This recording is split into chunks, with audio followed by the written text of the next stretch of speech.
What's your story? I'm asking you again, what's your story? In 2018, I traveled to New York for the first time with my daughter and family. I didn't even know exactly where we were going.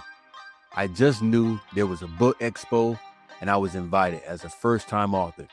The trip became one of the greatest experiences of my life, not just for me, but my whole family. I remember stepping onto the plane nervous, uncertain, filled with emotions, fear, excitement, doubt, hope. But deep down, I knew I had to go. Listen, if you know my story, then you will know I grew up struggling with reading. I came from a family impacted by illiteracy. I battled fear, especially fear of taking tests. My background was athletics, not academics. But there I was, in New York City. We saw the Statue of Liberty. We walked through Harlem. We experienced different cultures, restaurants, foods, and people. And during that trip, something hit me. Our stories matter. Our stories are powerful. But many times as men, we're ashamed of our stories. We hide them. We bury them. We act like we have it all together. But the truth is, our stories may be the very thing that sets somebody else free. I became a first-time father in 2008 when my daughter was born. My wife and I was trying to figure life out. Financially, things were hard. I had made some poor financial decisions. I was working as an educator, trying to become a certified teacher, but I struggled deeply with test anxiety. At one point, I lost my teacher's salary and had to step down into an assistant teacher position in a computer lab. So during the day, I worked at the school. At night, I worked at FedEx, sun up to sundown. I remember coming home at 2 a.m. to our townhome where my wife and I were living in. The upstairs light was still on. My wife was in the rocking chair, breastfeeding our newborn daughter. I walked in exhausted, shirt soaked with sweat, body tired, mind overwhelmed. And all I wanted to do was hold my baby girl. But the moment I picked her up, she started crying. I sat down in the corner of the room and internally I broke. And in the moment, I thought to myself, now I understand why some men check out. Now hold on. I know some women may say, well, you're the father. You're supposed to be there. And yes, that's true. But pause for 1 second and hear my heart behind it. I felt rejected. I felt alone. I felt like I didn't know my place. The finances were tight. I was working 2 jobs. I was exhausted mentally, emotionally, and spiritually. And I realized there weren't many real resources for men. Not surface level advice, not cookie cutter answers, but genuine conversations and tools for fathers trying to survive, live, heal, and grow. And while I sat there processing all of this, I said to myself out loud, without realizing my wife was still awake, she lifted her head from the rocking chair and said, you should name it Daddy's Milk. I was just playing. She didn't sound like that, but she said, you should name it Daddy's Milk. I paused. And honestly, I thought, that sounds crazy. I said, man, I ain't writing no book called Daddy's Milk.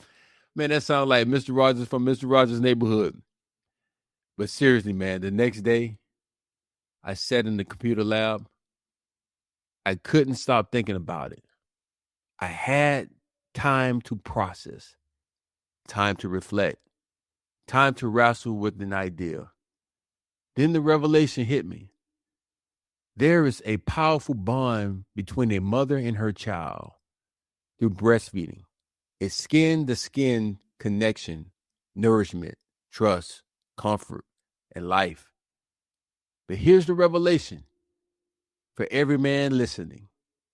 If it wasn't for the father's seed, the mother's breast would never be filled with milk. Everything starts with the seed. The DNA is in the seed. Creativity is in the seed. Wisdom is in the seed. Healing is in the seed. Generations are in the seed. And guess what, men? Winning is in the seed. Men, hear me. The power is in the seed. Say it with me. The power is in the seed. That revelation changed my life. And that's why Fathers Wins exists. This is not just a class for fathers. This is a space for men to unpack the habits, wounds, patterns, and lessons passed down from fathers, uncles, environments, and experiences. Because whether we realize it or not, we've all been shaped by something. Yes, sir. We all been shaped by something. And can I tell you something else? This journey is a process. Oh man, don't let anybody tell you anything different. This is not a race. This is a marathon. This is a day-by-day process. Don't beat yourself up. Don't beat yourself up. You're in the right process. Don't let the logo fool you, man. Hey, welcome to Fathers Wins, but don't let the logo, the brand fool you. It's a process. It's a process every day. It's a daily fight to be a father. It's a daily fight to be a husband. It's a daily fight to lead. It's a daily fight to stay present. It's a daily fight to win mentally, emotionally, and spiritually. It's a daily fight. But guess what? You're winning. Yes, sir. You are winning. You are winning. You're winning. You're winning. And you can win too. Your children can win. Your family can win. Your next generation can win. Why? Because you made the decision not to quit. But men, I want to let you know, everything in life requires renewal. Our car needs maintenance. Our health needs checkups. Our home insurance needs a renewal. So why wouldn't men need renewal as well?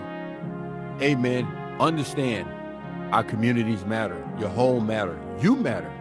And in community, realize I'm not the only one going through this. Come on, I want you to really understand this, man. You got to understand you're not the only one going through as a father. You're not the only one going through as a man, but you need community. I'm no longer ashamed of my story. My story is not just trauma. My story is the fuel pushing me towards my destiny. Now, understand what I went through was painful. What I went through when I thought I dealt with illiteracy was painful, and other things that I dealt with, it was painful, but it became my fuel towards my destiny. What I carried was heavy, but now I realize the pain became my superpower. For many years, I thought I had a literacy issue. By reality, I had an interest problem. Reading didn't connect with me until writing became therapeutic. Then creativity was born. And now I want to encourage every man that's listening. Seize the moment. Seize your opportunity with these next 6 weeks. Hey, men, if you're a father, if you're a man, we're going to win. We have already won, but you got to seize the moment. Don't be ashamed of your story. Your story matters. Your story is important. Your story is valuable. This is a great day. This is a new day. This is a new moment. Don't be ashamed of your story. Allow your story to be an asset and not a liability. See you in your groups.